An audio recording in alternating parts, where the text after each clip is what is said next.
इधर से पकड़ के खींच रहा है, तो हम क्या करेंगे? कुछ भी नहीं किया रे भाई साहब, यहाँ फंस गया। अच्छा बच्चा जानता है कि सस्ती चीजें निकालते हैं। बहुत शानदार सर, एक ही डायरेक्शन में होगी तो ज्यादा आएगी यार, बहुत मजा आया रे बाबा। हेलो दोस्तों, तो welcome back to our channel Physics podium.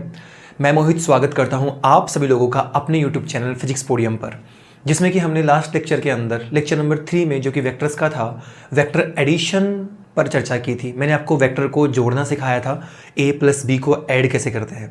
जहाँ तक आपको याद होगा कि हमने a प्लस बी का फॉर्मूला सीखा था। हमारे पास ये फॉर्मूला है कि सर अगर आपके पास दो वेक्टर हों, a वेक्टर और b वेक्टर, तो उनको ऐड कैसे करते हैं। मेरे पास इनका फॉर्मूला था, मैंने इनके आगे मोड लगाया था और मैंने बताया था कि इस फॉर्मूले को इस तरीके से लिखा जाता है, a square plus B square plus 2ab cos theta. आपसे मैंने बोला था कि हाँ सर बहुत मज़ा आया, बहुत बढ़िया, बहुत शानदार, बहुत मज़ा आया रे बाबा। इस तरीके से हमने ये फॉर्मूला सीखा था। आपके पास कोई भी दो वेक्टर हों, जैसे कि मान लो ये a वेक्टर है और ये b वेक्टर है, और अगर मान लो इनके बीच में एंगल है थीटा, तो मैं इनका रिजल्टेंट इस फॉर्मूले से आसानी से निकाल सकता हूँ। इनका रिजल्टेंट इनके बीच में आएगा और ये रिजल्टेंट मैं निकाल सकता हूँ a प्लस बी के मोड से, रूट में a square plus B square plus 2ab cos theta. अच्छा ना, इसमें ना थोड़ी थोड़ी पीएचडी हम करते हैं कि सर अगर मान लो मानना तो हमारी फितरत है, मान लो अगर a वेक्टर का मैग्नीट्यूड और b वेक्टर का मैग्नीट्यूड सेम हो जाए तो हम क्या करेंगे? देखो भाई साहब, अगर a वेक्टर और b वेक्टर का मैग्नीट्यूड सेम हो गया तो क्या फर्क पड़ता है? या तो आप फॉर्मूले में रख दो दोनों की वैल्यू सेम, b की वैल्यू भी आप a ही रख दो। तो सर मान लेते हैं इन दोनों का जो मैग्नीट्यूड है वो कितना है? a। अब मुझे इसको सोल्व करना है थोड़ा सा। वैसे तो आप कर तो इस फॉर्मूले से भी कर सकते हैं, लेकिन हमको थोड़ा कैलकुलेशन स्पीड बढ़ानी होती है, थोड़ा स्पीड से काम करना होता है। तो लिख देते हैं यहाँ पर कि sir a vector plus b vector का जो मोड आएगा, अच्छा बेसिकली मैं इसको r से रिप्रेजेंट कर रहा हूँ। r वेक्टर का मोड r है, तो r वेक्टर का मोड r है तो कितना हो जाएगा? रूट में a square plus b square plus 2, अच्छा b की जगह ना मैं a पुट कर देता हूँ, तो ये बन जाएगा a square plus 2a। b की जगह a रखोगे तो a से a गुणा होगा तो a स्क्वायर बन जाएगा कोस थीटा। तो इस तरीके से यहाँ पर ये a स्क्वायर 2a स्क्वायर हो गया, तो रूट में 2a square plus 2a square cos theta. ध्यान दोगे तो यहाँ पर 2a स्क्वायर कॉमन आ रहा है, तो 2a स्क्वायर मैंने कॉमन ले लिया, अब बच गया 1 प्लस कॉस थीटा। अब सर मैं यहाँ फंस गया, अब या तो इस फॉर्मूले से काम चला लो या फिर और सस्ता मेथड देखते हैं, सस्ती चीजें निकालते हैं कि सर इसको भी सोल्व करके बता दो कि इससे आगे क्या आएगा। अब सर अगर आपको 1 प्लस कोस थीटा की वैल्यू पता हो ना, तो हम लोग ना फटाफट r निकाल देंगे, ठीक है। अब 1 प्लस कोस थीटा कैसे निकालें? देखो बचपन से ही आपको सिखाया गया है, बचपन का मेरा मतलब है 11वीं से 11वीं के अंदर, और 11वीं में आपको पढ़ा रहा हूँ दोबारा। तो सर यहाँ पर हमको कुछ ट्रिग्नोमेट्री फंक्शंस आपने पढ़ाए थे कि कोस 2 थीटा का फॉर्मूला कितना होता है, कोस थीटा का फॉर्मूला क्या होता है। तो हमने ना एक फॉर्मूला पढ़ा था कोस 2 थीटा, याद करो, डबल एंगल से सिंगल एंगल में कन्वर्ट करने का फॉर्मूला था, और वो फॉर्मूला था कोस square theta minus sine square theta. यहाँ डबल एंगल था तो यहाँ सिंगल एंगल आया, और सोचो अगर यहाँ सिंगल एंगल होता तो यहाँ सिंगल का भी आधा एंगल आता। तो अगर इसी फॉर्मूले को मैं लिखना चाहूँ, अच्छा दो तरीके के फॉर्मूले और थे इसके अंदर, 2 कोस स्क्वायर थीटा माइनस 1, और इसी को मैंने लिखा था 1 माइनस 2 साइन स्क्वायर थीटा। तो सर ये दो फॉर्मूले थे कोस 2 थीटा के। अब मेरे को तो कोस 2 थीटा की वैल्यू थोड़ी ना चाहिए, मेरे को तो कोस थीटा की वैल्यू चाहिए। तो अगर आप यहां पर 2 थीटा की जगह थीटा लिखोगे तो ये फॉर्मूला क्या बन जाएगा? Cos theta equals to 2 cos square theta by 2। अब इस 2 को 2 से काट मत देना, दिक्कत हो जाएगी, ऐसे कटता नहीं है ये इससे, माइनस 1। इस 1 को इधर लेकर आओ तो ये बन जाएगा 1 प्लस कोस थीटा। देखो वो -1 इधर आएगा तो प्लस का 1 बन जाएगा। कितनी value I? 2 cos square theta by 2। अब सर हम ना इस वैल्यू को यहाँ पे उठा के यहाँ पुट कर देंगे, तो वैल्यू क्या आएगी? रूट में 2a स्क्वायर गुणा 2 कोस स्क्वायर थीटा बाई 2, ये सब रूट में है। अब देखो 2 2 जा 4 का रूट कितना आ जाएगा? 2 तो 2 आ गया बाहर, a स्क्वायर का रूट a, और कोस स्क्वायर का रूट कितना हो जाएगा? Cos theta by 2। तो इस तरीके से मैंने रिजल्टेंट की वैल्यू निकाल ली। अब रिजल्टेंट की वैल्यू आसानी से फाइंड आउट कर सकते हैं। मेरे पास जो फॉर्मूला आया है वो फॉर्मूला क्या आया है सर फॉर्मूला आया है resultant equals to 2a cos theta by 2। अगर आपको ऐसे बोले कि दो सेम इक्वल मैग्नीट्यूड के वेक्टर्स हैं ए और बी का मैग्नीट्यूड भी वही है जो ए का है, तो आप उनको आसानी से इस फॉर्मूले से सोल्व कर सकते हैं। इतना बड़ा फॉर्मूला लगाने की आपको आवश्यकता नहीं है। हम एग्जांपल भी लेंगे इस पे, पहले तो आप इस चर्चा को ध्यान से सुनो, ध्यान से समझो। आई होप कि आपको ये बात समझ में आई। देखो हमने कुछ भी नहीं किया रे भाई साहब, हमने तो ए और बी दोनों की वैल्यू बराबर कर दी। तो फॉर्मूला क्या आया, 2a cos θ/2। कोई रात को 2 बजे भी उठा के अगर आपसे पूछे कि बता मास्टर ने वो क्या बताया था, दोनों का अगर मैग्नीट्यूड इक्वल हो जाए तो कितना फॉर्मूला आएगा, तो तुम्हें बोलना है 2a cos θ/2। कितना, 2a cos θ/2। तो सर ठीक है, हम थोड़ा सा आगे बढ़ जाते हैं। तो सर हमारे पास ना फॉर्मूला आ गया 2a cos θ/2। आगे बताइए क्या करते हैं। जैसे कि मान लो मैं आपसे ये कहूं कि एग्जाम्पल की फॉर्म में लेता हूं, मैंने आपसे एक एग्जाम्पल दिया और मैंने ये कहा कि आपके पास ना दो वेक्टर्स हैं।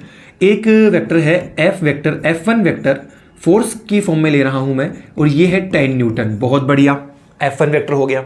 दूसरा वेक्टर इधर की तरफ है F2 वेक्टर, और ये भी है, इसका मैग्नीट्यूड भी है 10 न्यूटन। अब आप ये कहोगे कि सर अगर दोनों का मैग्नीट्यूड सेम ही है तो फिर F1 और F2 को बराबर लिख दो ना आप। याद रखो इनके बीच एंगल, ये दोनों सेम डायरेक्शन में नहीं है, तो मैं यहां पर F1 F2 को इक्वल नहीं लिखता। इनका मैग्नीट्यूड सेम है, ये दोनों वेक्टर सेम नहीं है। याद करो दो वेक्टर सेम होने के लिए क्या कंडीशन होती है, दो वेक्टर सेम होने की कंडीशन होती है उनका मैग्नीट्यूड भी सेम होना चाहिए और उनकी डायरेक्शन भी सेम होनी चाहिए। यहां मैग्नीट्यूड तो सेम है लेकिन डायरेक्शन सेम नहीं है। मुझसे पूछा गया है कि बताओ इनका रिजल्टेंट कितना आएगा, नेट फोर्स कितना आएगा। मान लो इनके बीच में 60 डिग्री एंगल है, तो सर अगर मान लो इनके बीच में 60 डिग्री एंगल है तो रिजल्टेंट आएगा इनके बीच में। इनका जो रिजल्टेंट आएगा वो कहाँ आएगा, इनके बीच में। तो इनका रिजल्टेंट जो आएगा सर वो ना बीच में आएगा, ये आएगा आर। अब आर की वैल्यू सिंपल सी चीज है, आर की वैल्यू हम क्या लिखेंगे, आर की वैल्यू हम लिखेंगे 2 इंटू ए। अब ए का मतलब होता है दोनों में से किसी एक का मैग्नीट्यूड, दोनों का मैग्नीट्यूड सेम ही है।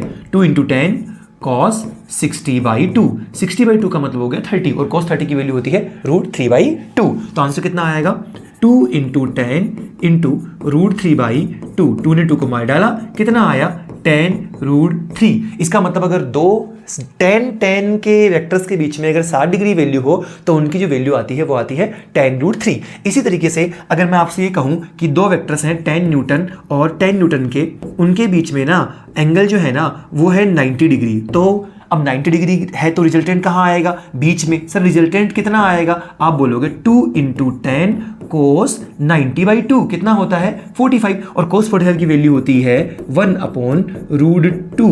√2 से एक बार 2 कट जाएगा तो वैल्यू कितनी बन जाएगी 10√2। देखो ये 2 जो था ना वो 2√2 है, √2 इंटू √2, तो एक √2 को √2 ने काट डाला तो कितना बच गया 10√2। इसका मतलब अगर मैं एक टेबल बनाना चाहूं, सर बार बार इनको सोल्व करने की आवश्यकता नहीं है। अगर रिजल्टेंट का फॉर्मूला कितना है, रिजल्टेंट का फॉर्मूला है 2a cos θ/2। अगर दो सेम मैग्नीट्यूड के वेक्टर्स हैं तो उनके रिजल्टेंट का फॉर्मूला है 2a cos θ/2।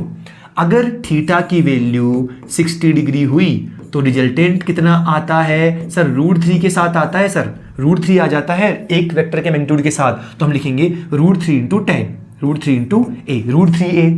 अच्छा सर अगर थीटा की वैल्यू 90 डिग्री हुई तो कितना आता है, तो रिजल्टेंट आता है √2 इंटू ए। ये याद होना चाहिए, अगर दो इक्वल मैग्नीट्यूड के वेक्टर्स हैं और उनके बीच में 60 डिग्री का एंगल है तो रिजल्टेंट कितना आएगा √3a, और अगर 90 डिग्री का एंगल है तो √2a। सर ऐसे ही अगर मान लो एंगल मैं आपको दूं, एंगल है 120 डिग्री, तो 120 डिग्री है तो रिजल्टेंट आएगा 2 इंटू ए इंटू कॉस 120/2।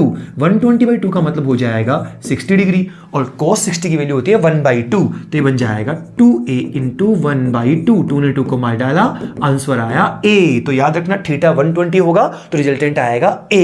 इसी तरीके से अगर मैं थीटा को लूं 180 डिग्री, तो कॉमन सेंस की बात है r इक्वल्स टू, फॉर्मूले में लिखोगे 2a cos 180/2, और 180/2 हो जाएगा 90, और cos 90 की वैल्यू कितनी होती है 0, तो सर ये वैल्यू आएगी 0। इस तरीके से इन एंगल्स को, ये एक स्टैंडर्ड एंगल है, 60 होता है तो √3a आता है, 90 होता है तो √2a आता है, 120 होता है तो a ही आ जाता है, और अगर 180 डिग्री हो तो रिजल्टेंट आता है 0। आई होप कि आपको ये चर्चा समझ में आई।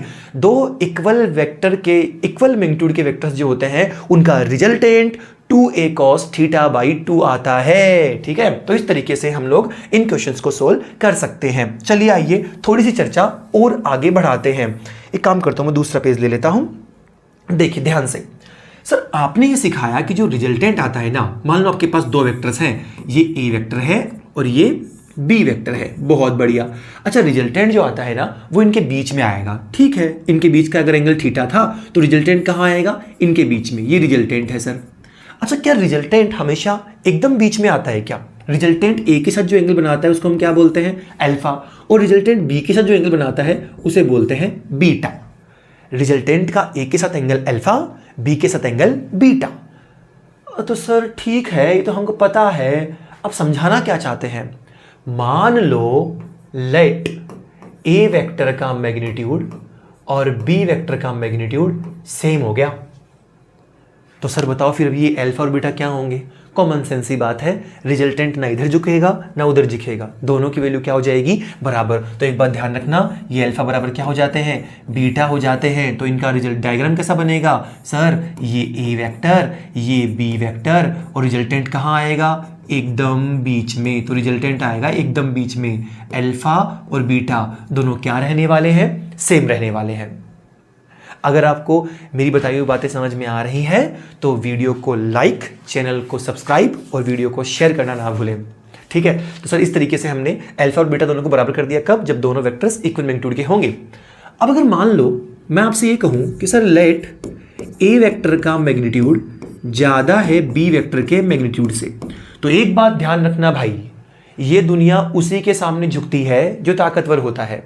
तो रिजल्टेंट भी उसी के सामने झुकेगा जो ताकतवर होगा। यहां दोनों ए और बी सेम मैग्नीट्यूड के थे, इसलिए आर वेक्टर ना ए की तरफ झुका ना बी की तरफ झुका, वो दोनों से बना के रख रहा है, वो दोनों के बीच में, दोनों की ताकत बराबर है। लेकिन अगर मान लो ए वेक्टर का मैग्नीट्यूड बराबर बड़ा हो गया बी वेक्टर के मैग्नीट्यूड से, तो रिजल्टेंट किसकी तरफ झुकेगा? ए की तरफ। तो अब सर यहां क्या लिखोगे आप? ये ए वेक्टर है और ये बी वेक्टर है, इनका रिजल्टेंट कहां झुकेगा? ए की तरफ। क्यों? क्योंकि ए की वैल्यू ज्यादा है। तो सर रिजल्टेंट आएगा इधर की तरफ। ये आया रिजल्टेंट, तो सर ये अल्फा और ये बीटा। इसका मतलब अब अल्फा की वैल्यू किससे ज्यादा हो गई? बीटा से ज्यादा हो गई। अच्छा, एक और छोटी सी बात, सर अगर मान लो लेट ए वेक्टर की वैल्यू कम हो जाए बी वेक्टर की वैल्यू से, तो अब ए कमजोर हो गया, बी ज्यादा हो गया। तो अगर ये कमजोर हो गया तो अब ये ए वेक्टर है, ये बी वेक्टर है। अब बताओ रिजल्टेंट किसके साथ ज्यादा एंगल बनाएगा और किसके साथ कम एंगल बनाएगा? सर ताकतवर की तरफ झुकेगा। अब ताकतवर हो गया बी, तो रिजल्टेंट किसके साथ जाएगा? बी के साथ। तो अब ये एंगल बीटा, ये एंगल अल्फा, और अब बीटा हो गया कम किससे? अल्फा से। तो सर यहां पर अल्फा सॉरी यहां पर अल्फा कम था, मैं यहाँ पे गलत लिख दिया हूं। यहां पर जो अल्फा था वो कम था, alpha is less than beta.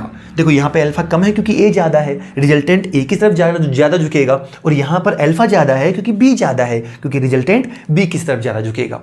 तो ये कुछ बेसिक बातें थी जो हमने इस वीडियो के थ्रू यहां समझाई।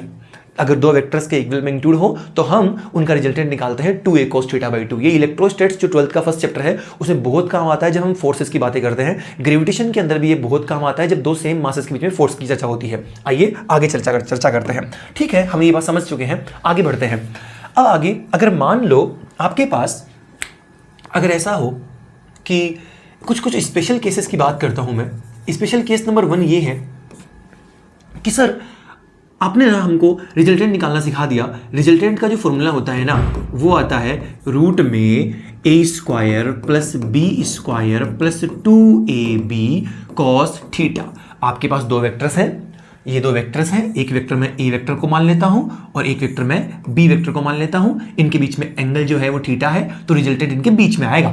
तो ये दो वेक्टर्स थे, इनका रिजल्टेंट मैं निकाल सकता हूं A square plus B square plus 2ab cos theta. यहां ये ए और बी क्या है? ए वेक्टर और बी वेक्टर के मैग्नीट्यूड। ठीक है, मतलब उनका परिमाण, और थीटा है ए और बी के बीच का angle. Sir special case number 1 ये है कि अगर मान लो स्पेशल केस नंबर 1 ये है कि अगर मान लो ये कोई ब्लॉक है, ये मैंने यहां पर एक ब्लॉक बनाया, ये एक ब्लॉक है और इस ब्लॉक पर ये दोनों के दोनों फोर्सेस ए और बी मान लेते हैं फोर्स हैं, तो ये दोनों के फोर्सेस इधर की तरफ लग रहे हैं, ए वेक्टर भी इधर और बी वेक्टर भी इधर। क्या आप बता सकते हैं कि ए और बी कैसे वेक्टर्स हैं? ये पैरेलल वेक्टर्स हैं कि एंटी पैरेलल्स हैं? क्या बता सकते हैं कि ये कैसे वेक्टर्स हैं? पैरेलल हैं कि एंटी पैरेलल हैं? सर ये तो पैरेलल हैं यार, एक दूसरे के समांतर हो गए ना, एक दूसरे के डायरेक्शन में ही है। तो सर अगर मान लो थीटा की वैल्यू 0 डिग्री आ जाए, इसका मतलब पैरेलल वेक्टर्स हो जाए। ये दोनों तो पैरेलल हैं, ये तो पैरेलल वेक्टर्स हैं सर। और अगर पैरेलल वेक्टर्स का केस आ जाए तो रिजल्टेंट कैसे निकालोगे? सर थीटा तो यहाँ पर कितना हो गया, थीटा 0, और कोस 0 की वैल्यू कितनी होती है? कोस 0 डिग्री की वैल्यू होती है 1। तो सर यहाँ पे फॉर्मूला क्या बनेगा? रिजल्टेंट का फॉर्मूला आएगा रूट में, जहां कोस थीटा हो जाएगा वहां पर मैं 1 लिख दूंगा, तो ये बन जाएगा a square plus b square plus 2ab cos theta, और कोस थीटा की वैल्यू 1 हो गई। तो रिजल्टेंट लिखेंगे हम r इक्वल्स टू रूट में a square plus b square plus 2ab। Sir ये देखी देखी चीज लग रही है यार, क्या ये a square plus b square plus 2ab क्या a प्लस b का होल स्क्वायर है? तो हम इस चीज को लिख देंगे रूट में a प्लस b का होल स्क्वायर। जब भी रूट स्क्वायर को देखिएगा कट जाएगा, तो रिजल्टेंट कितना आया? a plus b। वाओ, मतलब अगर दो वेक्टर एक ही डायरेक्शन में हो तो उनका रिजल्टेंट डायरेक्ट निकाल दो, कोई फॉर्मूला वगैरह लगाने की जरूरत नहीं है, उनके मैग्नीट्यूड्स को जोड़ दो। जैसे मैं आपके सामने एक एग्जांपल लूं, मैं यहां पर अगर एग्जांपल लूं, मैंने ये कहा एग्जांपल के तौर पे कि मान लेते हैं a की वैल्यू है 4 न्यूटन और b की वैल्यू है 5 न्यूटन, सॉरी b की वैल्यू है 3 न्यूटन, और दोनों एक ही डायरेक्शन में लग रहे हैं, a वेक्टर और b वेक्टर एक ही डायरेक्शन में है। तो बताओ रिजल्टेंट कितना आएगा? थीटा 0 डिग्री है, तो आप बोलोगे सर रिजल्टेंट जो आएगा ना इनका, वो आएगा 4 + 3 7 न्यूटन। कितना आया? 7 न्यूटन। तो इस तरीके से मैंने इनका रिजल्टेंट निकाल लिया है। आई होप कि आपको नजर आ रहा है। मैं थोड़ा सा इसको जूम आउट कर देता हूँ, जूम इन कर लेता हूँ। तो ये इस तरीके से हमने इसका रिजल्टेंट निकाला, क्योंकि मुझे रिजल्ट चाहिएगा अभी, इसलिए मैं इसको यहाँ पे जूम आउट करके रख लेता हूँ। हमें रिजल्ट चाहिएगा अभी कंपैरिजन करने में। चलिए आइए एक और कंपैरिजन करवाता हूँ आपके सामने। सर अगर मान लो स्पेशल केस नंबर 2 मैंने ये कहा कि अगर थीटा की वैल्यू 180 डिग्री हो जाए। अब थीटा 180 डिग्री हो गया, मतलब कैसे वेक्टर्स की बात करने वाला है मास्टर? एंटी पैरेलल, प्रति समांतर एंटी पैरेलल वेक्टर्स हो जाएंगे सर। एंटी पैरेलल्स का मतलब अगर ए वेक्टर इधर की तरफ है तो बी वेक्टर कैसा होगा? इधर की तरफ होगा सर। मतलब किसी बॉडी पर दो फोर्सेस लग रहे हैं, मेरे को कोई एक इधर से पकड़ के खींच रहा है 10 न्यूटन से और कोई इधर से पकड़ के खींच रहा है 20 न्यूटन से। तो कॉमन सेंस से बताओ मैं जाऊंगा किधर? सर इधर ही जाओगे ना, 20 की तरफ। कितने से जाऊंगा? 20 - 10 न्यूटन से जाओगे सर इधर। इसका मतलब आपके दिमाग ने कहा कि सर घटा दो। पहले वाले केस में क्या हो रहा था? बॉडी पर एक ही तरफ दोनों फोर्सेस लग रहे थे, ए भी इधर बी भी इधर, 4 भी इधर 3 भी इधर, तो 4 और 3 दोनों ऐड हो गए, तो कितना बन गया? 7। यहां पर 4 लगेगा इधर 3 लगेगा इधर, तो आप क्या बोलोगे? सर 4 में से 3 को घटाना पड़ेगा, तो कितना आएगा? 1। तो इस तरीके से अगर मान लो एंटी पैरेलल है तो मैं रिजल्टेंट निकालना चाहूं तो रिजल्टेंट का फॉर्मूला आएगा रूट में a square plus b square plus 2ab cos 180। बच्चा जानता है कि cos 180 की वैल्यू -1 होती है, तो सर यहां पर cos 180 डिग्री की वैल्यू कितनी हो गई? -1। अब cos 180 डिग्री अगर -1 हो गया तो मैं यहां पर इस -1 की वैल्यू पुट कर दूंगा, तो रिजल्टेंट कितना आएगा? रूट में a square plus b square -1 आएगा, तो ये बन जाएगा -2ab। देखा लग रहा है सर, रूट में a - b का होल स्क्वायर, तो ये कितना आ गया? a - b। इसका मतलब अगर रिजल्टेंट निकालना हो दो एंटी पैरेलल वेक्टर्स का तो कोई फॉर्मूला लगाने की जरूरत नहीं है, डायरेक्ट उनको घटा दो, a - b कर दो। तो सर अगर मान लो इसी एग्जांपल की बात करूं, मैंने ये एग्जांपल लिया कि a की वैल्यू 4 और b की वैल्यू 3, तो रिजल्टेंट कितना आएगा? 1। रिजल्टेंट कितना आया? 1। सर तो बहुत कम रिजल्टेंट आया है। मतलब कॉमन सेंस से बताओ ज्यादा कब आती है रिजल्टेंट की वैल्यू? जब दोनों वेक्टर एक ही डायरेक्शन में हो या अपोजिट डायरेक्शंस में हो? सर एक ही डायरेक्शन में होगी तो ज्यादा आएगी यार, और अगर अपोजिट होंगी तो मिनिमम वैल्यू आएगी। तो सर ये जो वैल्यू है ना, ये है आर मैक्सिमम, और सर ये जो वैल्यू है ना वो है आर मिनिमम। तो दो वेक्टर्स के रिजल्टेंट की वैल्यू, परिणामी का मान न्यूनतम मिनिमम तब आता है जब दोनों अपोजिट होते हैं, और मैक्सिमम यानी कि अधिकतम तब आता है जब दोनों एक ही डायरेक्शन में होते हैं। सर अगर इनके अलावा कोई एंगल हो तो, जैसे अगर मान लो मैं केस नंबर 3 लूं, एक स्टैंडर्ड एंगल ले लेता हूं ताकि हमको अच्छा समझ में आए। मैंने ले लिया 90 डिग्री कि ए वेक्टर तो इधर की तरफ है और बी वेक्टर इधर की तरफ है, दोनों के बीच में कितना डिग्री एंगल है? 90 डिग्री एंगल है। मैंने दोनों को परपेंडिकुलर ले लिया। अब परपेंडिकुलर ले लिया तो कोस 90 की वैल्यू कितनी होती है? कोस 90 डिग्री की वैल्यू होती है 0। cos 90 की वैल्यू कितनी होती है 0। तो रिजल्टेंट कितना आएगा, ये तो कट जाएगा पूरी चीज़। तो रिजल्टेंट जो आएगा वो आएगा रूट में a square plus B square. अगर मैं इसी एग्जाम्पल को लेना चाहूँ यहाँ पर कि a की वैल्यू 4 और b की वैल्यू 3, तो रिजल्टेंट कितना आया यहाँ पर रूट में 4 का स्क्वायर प्लस 3 का स्क्वायर इक्वल्स टू 4 का स्क्वायर 16, 3 का स्क्वायर 9, 16 प्लस 9 25, 25 का रूट 5 न्यूटन आया। मतलब ये 5 न्यूटन 1 से तो ज़्यादा है लेकिन 7 से कम है। इसका मतलब मैक्सिमम वैल्यू तो तभी आती है जब दोनों एक ही डायरेक्शन में होते हैं 0 डिग्री पर। मिनिमम वैल्यू तब आती है जब दोनों अपोजिट होते हैं। और उनके बीच की लमसम वैल्यू कब आती है, बीच की, एकदम बीच की भी नहीं लेकिन लगभग बीच की कब आती है, जब दोनों 90 डिग्री पे होंगे। इसका मतलब अगर आपको रिजल्टेंट की वैल्यू निकालनी हो, दो वेक्टर्स का जो रिजल्टेंट होता है A vector plus b vector का मोड, ये रिजल्टेंट है, ठीक है, जो हम निकाल रहे थे अभी। ये रिजल्टेंट हमेशा किससे बड़ा आएगा, a माइनस बी से या तो बड़ा, a माइनस बी से या तो बड़ा या बराबर, या फिर a प्लस बी से छोटा या बराबर। मतलब मैक्सिमम वैल्यू आएगी a प्लस बी की और मिनिमम वैल्यू कितनी आएगी a माइनस बी। ठीक है, तो इस तरीके से हमने a प्लस बी की मैक्सिमम और मिनिमम वैल्यू निकालना सीखा। ठीक है, तो इस तरीके से मैंने रिजल्टेंट निकालना सिखाया। जैसे कि अगर मान लो मैं आपसे एक एग्जांपल बोलूं, मैंने एक एग्जांपल बोला, अच्छा इस बात को ध्यान रखना कि दो वेक्टर्स के रिजल्टेंट की मैक्सिमम वैल्यू तब आती है जब उनको ऐड कर देते हैं, डायरेक्ट ऐड कर दो, और मिनिमम वैल्यू तब आती है जब उनको सब्ट्रैक्ट कर दो। ठीक है, जैसे कि देखो पता है क्वेश्चन कैसे आएगा, इसमें क्वेश्चन कैसे आएगा वो देख लो आप। क्वेश्चन कैसे पूछा जाता है आपको ये देख लो। आपसे कहा जाएगा कि ये बोल दिया कि आपके पास दो वेक्टर्स हैं, ए वेक्टर के मैग्नीट्यूड की वैल्यू है 3 और बी वेक्टर के मैग्नीट्यूड की वैल्यू है 5। ठीक है, 3 और 5। इनसे आपसे बोला जाएगा इन दोनों का रिजल्टेंट निकालो और वो कितना हो सकता है। इनका रिजल्टेंट कितना हो सकता है, कितना हो सकता है। 4 ऑप्शन देंगे, अनीता, बबली, चमेली और डोली। 4 ऑप्शन में से एक ऑप्शन हो जाएगा 2 न्यूटन, एक ऑप्शन हो जाएगा 6 न्यूटन, एक ऑप्शन हो जाएगा 1 न्यूटन, और 6 न्यूटन तो हो सकता है, वैल्यू हम 12 न्यूटन, और एक ऑप्शन हो जाएगा 9 न्यूटन। ठीक है, तो मैंने 4 ऑप्शंस दिए। अब आप मुझसे ये कहोगे कि सर देखो अभी आपने सिखाया कि अगर दो वेक्टर्स का रिजल्टेंट निकालना हो तो उनकी जो मैक्सिमम वैल्यू आएगी, इनका जो रिजल्टेंट आएगा, मतलब जो ए वेक्टर प्लस बी वेक्टर का मोड आएगा वो बड़ा या बराबर आएगा ए माइनस बी से, और जो छोटा आएगा वो आएगा ए प्लस बी से। तो एक बार तो डायरेक्ट जोड़ दो, घटा दो, तो 5 माइनस 3 कितना आया 2, और 5 प्लस 3 कितना आया 8। मतलब 8 से ज़्यादा नहीं हो सकता और 2 से कम नहीं हो सकता। हाँ, 2 और 8 हो सकता है। तो सर इसमें ना देखो पहला ऑप्शन हमारा आंसर हो गया। अच्छा 12 तो आ ही नहीं सकता, 1 भी नहीं आ सकता क्योंकि 2 से छोटी वैल्यू आ नहीं सकती। अच्छा 9 भी नहीं आ सकता। तो इस तरीके से मैं दो वेक्टर्स का रिजल्टेंट देख सकता हूँ कि कहाँ से लेके कहाँ तक होगा। ठीक है, तो इस तरीके से हमने वेक्टर्स का रिजल्टेंट देखना सीखा। चलिए एक और चीज़ सिखाता हूँ, अच्छी चीज़ है।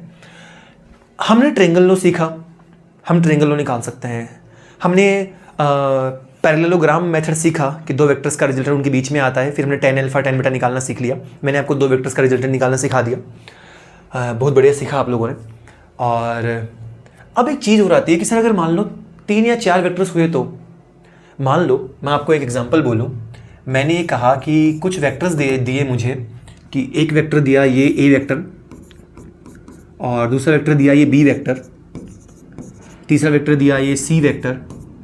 तो ये 3 वेक्टर्स दिए मुझे, और मुझे कहा गया कि इनका रिजल्टेंट वेक्टर कैसा दिखेगा ये निकाल के बता दो। इनका रिजल्टेंट वेक्टर दिखेगा कैसा। तो सर यहाँ तो ना 3 वेक्टर्स हैं, अब इन 3 वेक्टर को सोल्व कैसे करें। हमारे पास तो ट्रायंगल लॉ में तो 2 वेक्टर्स होते हैं, रिजल्टेंट आता है तीसरा उनका, कैसे निकालें। तो फिर यहाँ पर हम लोगों को सीखना पड़ता है पॉलीगन लॉ। कौन सा? बहुभुज नियम, पॉलीगन लॉ। मतलब अगर 2 से ज़्यादा वेक्टर आ जाएं, 2 से ज़्यादा वेक्टर्स को ऐड करना, 2 से ज़्यादा वेक्टर को ऐड करना, ये बिल्कुल वैसा ही है जैसा कि ट्रायंगल लॉ था। ट्रायंगल लॉ में हम क्या करते थे, दो वेक्टर्स को इस तरीके से अरेंज करते थे कि एक की हेड दूसरे की टेल से कनेक्ट हो जाए। यहां पर भी यही करना है, बस हेड टू टेल जोड़ते जाओ। तरीका क्या है? हेड टू टेल जोड़ते जाओ, हेड टू टेल जोड़ते जाओ, बस यही करना है, हेड टू टेल को जोड़ते जाना है। तो ठीक है, उठाते जोड़ते जाओ। लो सर, ये ए वेक्टर था, तो मैंने इसको, अगर मैं इसको सॉल्यूशन निकालना चाहूं तो ठीक है, ए वेक्टर था, ये रहा ए वेक्टर, फिर आगे इस बी वेक्टर को उठाओ तो ये रहा बी वेक्टर। अच्छा, फिर इस सी वेक्टर को उठाओ, सर ये रहा सी वेक्टर। फिर क्या करना है? उसके बाद में क्या करना है? आपने तो ये बताया हेड टू टेल जोड़ दो, बस वही तरीका। फिर फ्री टेल और फ्री हेड को देखो, फिर फ्री टेल और फ्री हेड को देखो, और फ्री हेड को देखो, ठीक है, और उनको कनेक्ट कर दो। तो सर ये रहा फ्री हेड, फ्री टेल, और ये रहा फ्री हेड। तो जो ये चीज आएगी ना, ये है नया रिजल्टेंट। तो नया रिजल्टेंट निकालने का तरीका आ गया। आप तीन चार वेक्टर जितने भी हो आपके पास, उनको कनेक्ट करते जाओ आपस में और उनका रिजल्टेंट देख लो, फिर फ्री हेड और फ्री टेल देख लो। ठीक है, सिंपल तरीका है। तो पॉलीगन लो कोई बहुत बड़ा ऐसे कोई रॉकेट साइज नहीं है, जितने भी वेक्टर्स हो उनको जोड़ते जाओ, head to tail head to tail head to tail, और लास्ट में फ्री टेल बचे उसको फ्री हेड से जोड़ दो। तो वो जो नया वेक्टर आएगा ना फ्री टेल से फ्री हेड की तरफ, वही होगा हमारा रिजल्टेंट वेक्टर। ठीक है, तो इस तरीके से हमने वेक्टर निकालना सीख लिया, पॉलीगन लो सीख लिया है। सर इसके अंदर एक चीज हो आती है, अगर हम बात करें, मैं आपसे एक चर्चा करवाऊं। मैंने एक एग्जांपल लिया और मैंने आपको कहा कि सर देखो ये है ए वेक्टर, और दूसरा है ये बी वेक्टर, और तीसरा है ये सी वेक्टर। ठीक है, ये तीन वेक्टर्स थे और मुझे बोला गया कि इनका रिजल्टेंट निकाल दो, इनका रिजल्टेंट कैसा दिखेगा। ठीक है, अभी भी आपने सिखाया, मैं इन तीनों को जोड़ता जाऊंगा, एक की हेड से दूसरे की टेल, फिर दूसरे की हेड से तीसरे की टेल, और फिर जो फ्री हेड और फ्री टेल जो दिखेगा उनको जोड़ देंगे तो हमारे पास नया रिजल्टेंट आ जाएगा। तो ठीक है, ए को उठा के लेकर आओ। मैं ए को उठा के लेकर आया, सर ये रहा ए वेक्टर। फिर ए की हेड से बी की टेल जोड़ेंगे, बी को उठा के लेकर आया, सर ये रहा बी वेक्टर। अच्छा, फिर सर सी कहाँ है? ये रहा, तो सर ये रहा सी वेक्टर। हम माना कि इनकी लेंथ वगैरह मैंने चेंज कर दिया, वो उससे उनको माइंड मत करना। तो सर देखो पर ये क्या हुआ, अब तो मेरे को फ्री हेड और फ्री टेल दिख ही नहीं रहा। ए बी और सी को मैंने अरेंज कर दिया, तीनों को पास पास ले आया, एक की फ्री हेड को फ्री टेल से हेड टू टेल जोड़ दिया, हेड टू टेल जोड़ दिया, लेकिन अब इसमें तो मेरे को फ्री हेड और फ्री टेल दिख ही नहीं रहा है। तो सर फिर यहां पर रिजल्टेंट कितना हो गया? अब मैं यहां पर रिजल्टेंट को 0 बोलूंगा। सर यहां पर कोई भी रिजल्टेंट नहीं होगा, रिजल्टेंट होता है 0। मतलब अगर पॉलीगन लॉ के अंदर आप वेक्टर्स को अरेंज करते जाओ, एक की हेड से दूसरे की टेल को कनेक्ट करते जाओ, और लास्ट में आके सब एक दूसरे से मिल जाएं, तो रिजल्टेंट कितना होता है? 0। तो यहां पर मैं लिखूंगा R vector equals to a vector plus b vector plus c vector equals to 0। तो इस तरीके के क्वेश्चंस में आंसर कितना आता है? 0 आता है। अगर हम सबको जोड़ते जाएं और सब की हेड टू टेल मिलकर एक ही पॉइंट पे आके मिल जाए सब लोग, तो उनका रिजल्टेंट कितना आता है? 0। ठीक है, तो इस तरीके से ये क्वेश्चंस भी आते हैं आपके एग्जाम्स में। तो ऐसे ध्यान रखना कि अगर मान लो तीनों एक ही जगह के मिल गए, ये सब खत्म हो गया मामला, कोई फ्री हेड फ्री टेल बचा नहीं, तो फिर उनका रिजल्टेंट कितना आएगा? 0 आ जाएगा। अरे भाई ठीक है, चलिए आगे बढ़ते हैं। एक और चीज देख, थोड़ी सी चर्चा और करते हैं। देखो, अगर मैं आपसे ये पूछूं, एक सिंपल सा जवाब देना, थोड़ी सी चर्चा करता हूं, थोड़ी सी बेसिक बात और करते हैं, कुछ बेसिक और समझ, कुछ वेक्टर्स का बेसिक और समझ। बेसिक ये है, मान लो यहां पर एक वेक्टर था ए वेक्टर, और ऐसा ही एक और वेक्टर मैंने यहां जोड़ दिया ए वेक्टर, या फिर मैं वेक्टर के टर्म में ना लेता हूं इसको, मैंने बोला ये 10 न्यूटन और ये 10 न्यूटन, बताओ इनका रिजल्टेंट कितना? तुम बोलोगे क्या मजाक कर रहे हो क्या मास्टर, ये कितना एंगल है? 180, और 10 में से 10 घटेगा 0 हो जाएगा। बताओ इनका रिजल्टेंट कितना आया? 0। रिजल्टेंट कितना आया? 0। बहुत अच्छी बात सिखाने वाला हूं, ध्यान से देखना। रिजल्टेंट आ गया 0। ठीक है, ये पहला केस था, बहुत बढ़िया। अच्छा, दूसरा केस बनाता हूं।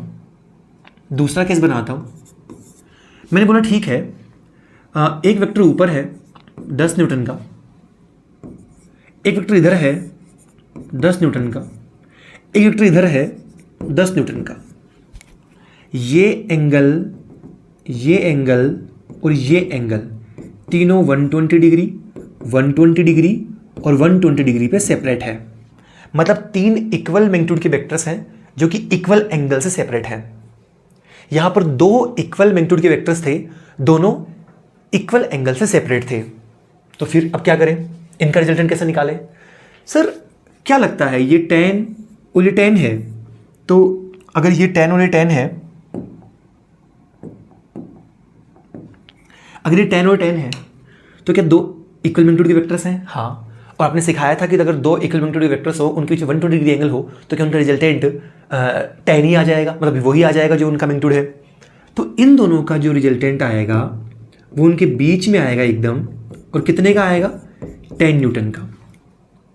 अब सर ये वाला 10 न्यूटन इस वाले 10 न्यूटन के अपोजिट है, काट देगा, तो मामला कितना आया? यहां भी रिजल्टेंट कितना आया? 0 आया सर। यहां भी रिजल्टेंट कितना आया?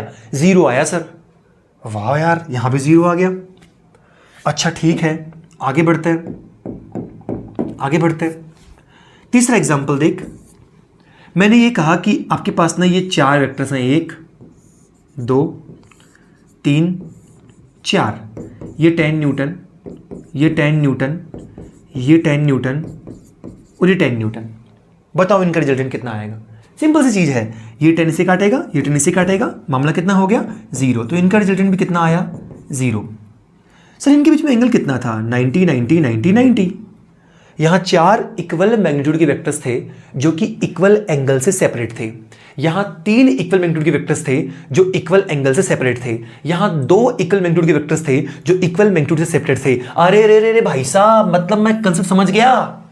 5 हो, 6 हो, 10 हो, 15 हो, 20 हो, 1000 हो, कितने भी वेक्टर्स हो, अगर उनका मैग्नीट्यूड सेम है और उनके बीच में इक्वल एंगल का सेपरेशन है तो उनका रिजल्टेंट हमेशा कितना आएगा? 0। तो if n vectors of equal magnitudes are separated by equal angles, then their resultant will always be 0। Sir यहां क्या है, यहां क्या दिखा तुम्हें? यहां सेम मैग्नीट्यूड के जो वेक्टर्स हैं इक्वल एंगल से सेपरेट है, इक्वल एंगल से सेपरेट है, तो उनका रिजल्टेंट कितना आता है? 0। याद रखना, अगर 5 हो, 10 हो, 20 हो, 15 हो, 50 हो, 100 हो, कितने भी हो, और अगर उनका रिजल्टेंट, उनका मैग्नीट्यूड सेम है और अगर उनके बीच का एंगल सेम है तो उनका रिजल्टेंट हमेशा कितना आएगा? 0। चाहे 5 हो, चाहे 10 हो, चाहे 15 हो, कितने भी हो। मैंने यहां पर सिर्फ 3 एग्जाम्पल से आपको समझाया है। आई होप कि आपको कंसेप्ट व दिमाग में ढंग से बैठा है। ठीक है, तो चलिए आगे बढ़ते हैं, कुछ और चर्चा करते हैं। अब एक बात बताओ, देख यार, मैं आपके सामने एक क्वेश्चन लेता हूं। मैंने एक क्वेश्चन लिया, मैंने आपसे एक एग्जाम्पल लिया, और सिंपल सा एग्जाम्पल है। एक शेप बना लेता हूं मैं, और शेप ये वाली लेता हूं, अच्छा लगेगा आपको। तो मैंने यहां पर एक शेप ली है और ये कहा है आपसे, इसका सेंटर बीच में, एकदम बीच में इसका सेंटर है, और ये है A B C D E और F, और ये सेंटर मैं मान लेता हूं ऊपर है। ये सारी साइड्स, ये रेगुलर एक हेक्सागन है, रेगुलर हेक्सागन का एग्जांपल लिया मैंने, रेगुलर हेक्सागन। ठीक है, रेगुलर हेक्सागन ऐसा मतलब ऐसा षष्टभुज होता है जिसकी सारी साइड्स सेम होती है। तो अगर सर ये A, तो ये भी कितनी? A, और सेंटर से ये जो डिस्टेंस होती है ना, ये भी A ही होती है।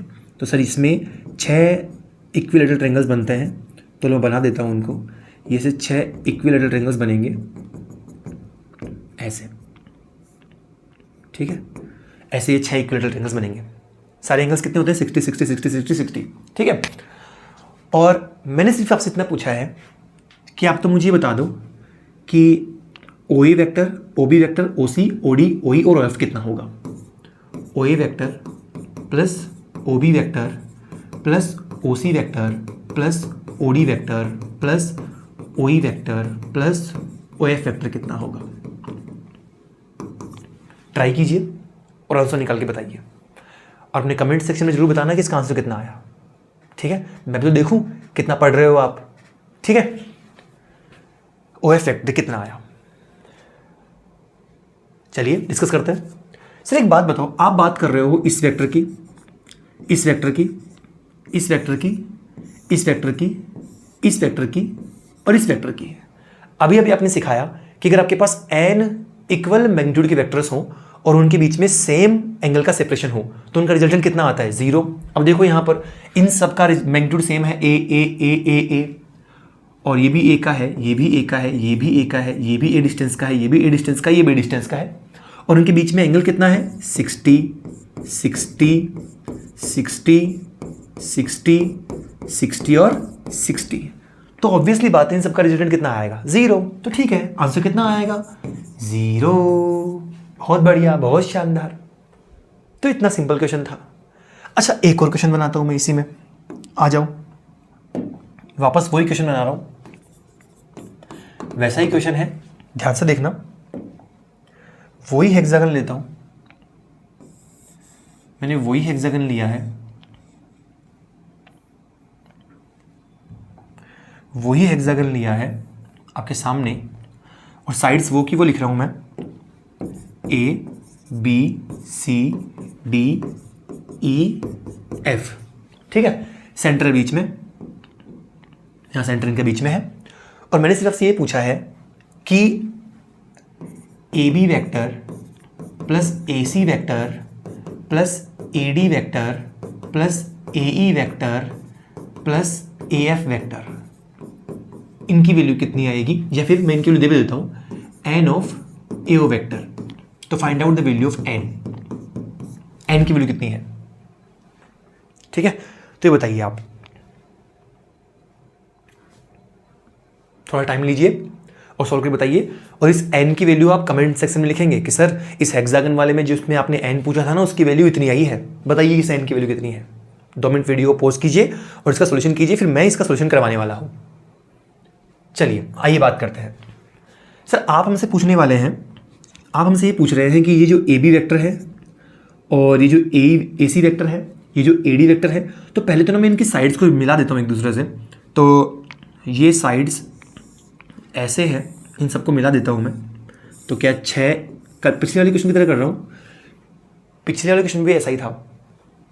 और अब मैं कलर चेंज कर लेता हूँ थोड़ा सा ताकि सही से समझ में आए।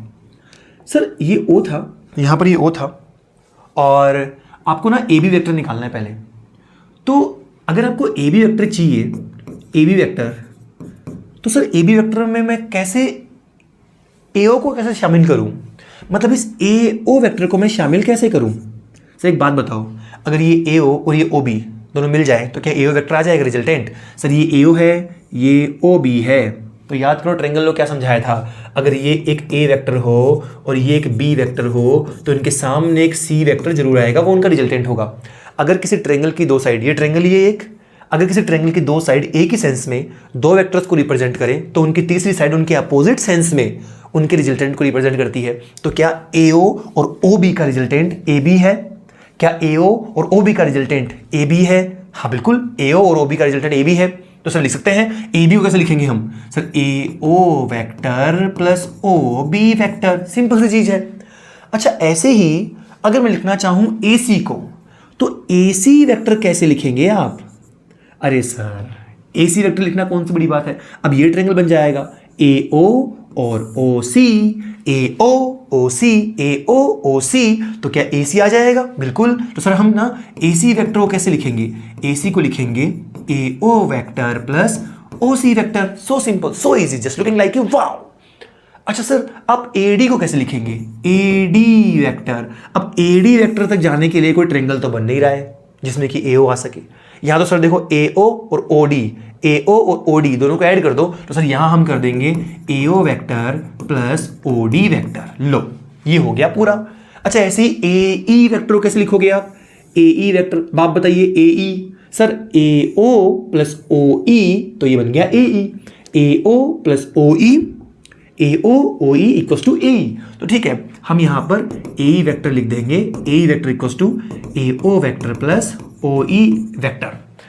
ये ए ओ ई करते हुए मैं तो उस गोलमाल फिल्म का कौन सा एक्टर, तुषार कपूर की तरह लग रहा हूँ। ए आई ए ओ ओ ए या O A O A equals to A O O E A O O E A O O E equals to A E vector. अब ए एफ को कैसे लिखोगे? ए एफ वेक्टर को ए ओ आना चाहिए, तो sir A O O F A F, तो कितना बन गया? A F vector equals to A O vector plus O F vector. बहुत बढ़िया। अब सर आपको तो इन सबको जोड़ना है, तो इन सबको ऐड कर दो। जब इन सबको ऐड करोगे, ऐड करोगे तो ये भी ऐड होगा और ये भी ऐड होगा, तो ये कितना होगा? 1 2 3 4 5, सर 5 ए ओ वेक्टर प्लस ये सब, ये सारी चीजें।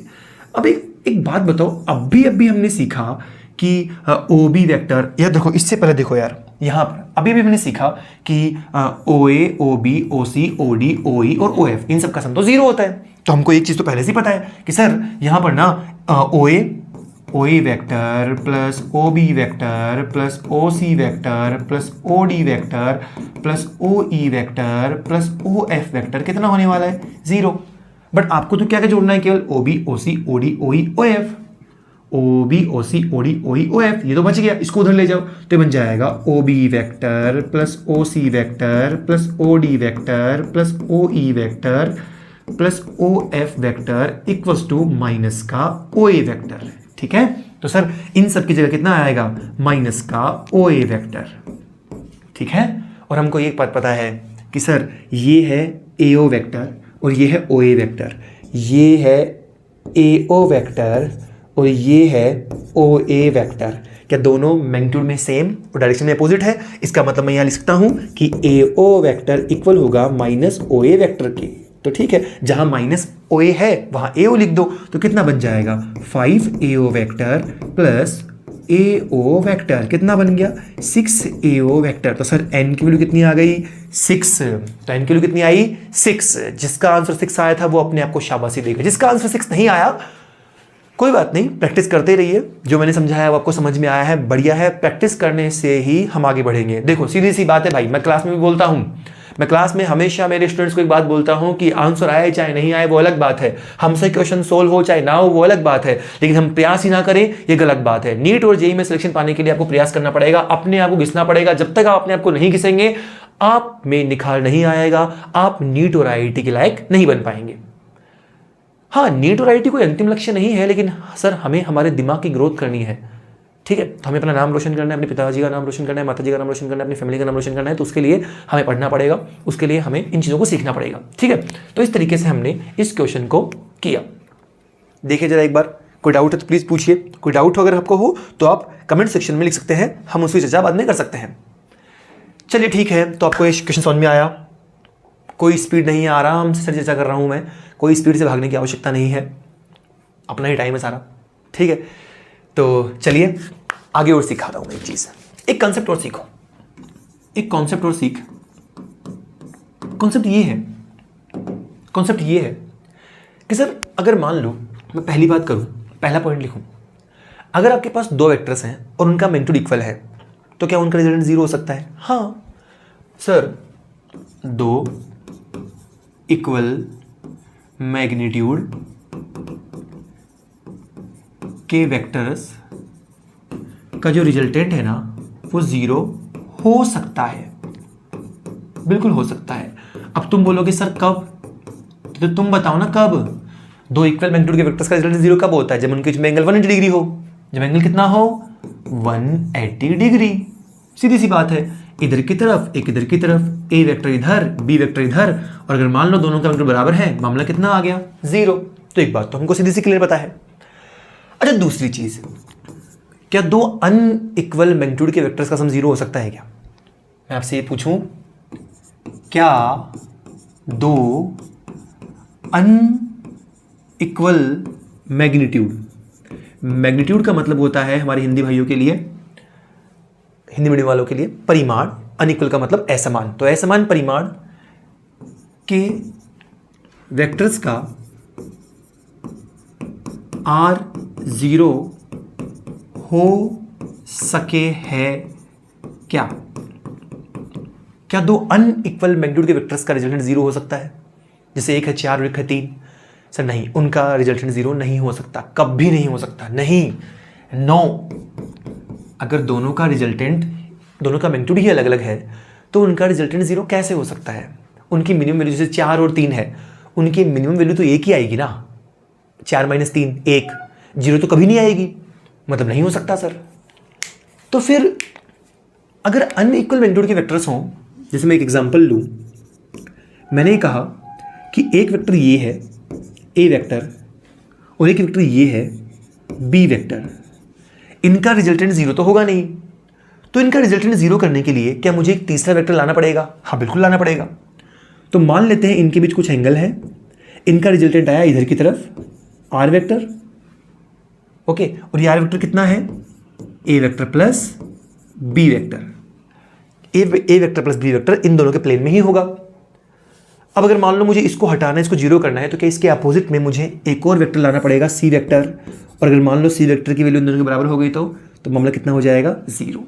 मतलब अगर 3 वेक्टर कोप्लेनर हो तो उनका रिजल्टेंट जीरो हो सकता है। नहीं समझ में आई बात? अगर 2 इक्वल मैग्नीट्यूड के वेक्टर्स होंगे तो उनका रिजल्टेंट कभी जीरो नहीं होगा। उनका रिजल्टेंट जीरो करने के लिए आपको तीसरा वेक्टर लाना पड़ेगा जिसकी वैल्यू उन दोनों के सम के बराबर होगी, उन दोनों के सम के बराबर होगी, तो उनका रिजल्टेंट जीरो हो जाएगा। अब ये जो 3 वेक्टर्स है ना, ए वेक्टर, बी वेक्टर और सी वेक्टर, ये एक ही प्लेन में है। कौन से प्लेन में है? एक ही प्लेन में। तो इस तरीके से हमने कुछ चर्चाएं की हैं। आई होप कि आपको ये चर्चा समझ में आई। इससे आगे की चर्चा हम लोग अगले लेक्चर में करेंगे। अगले लेक्चर में जो टॉपिक होगा वो होगा सब्ट्रैक्शंस ऑफ वेक्टर, ठीक है? तो सब्ट्रैक्शन सीखने के लिए आप मेरे अगले लेक्चर को देखिए, लेक्चर नंबर 5, जो कि अगले लेक्चर मतलब कल अपलोड हो जाएगा। तो थैंक यू वेरी मच।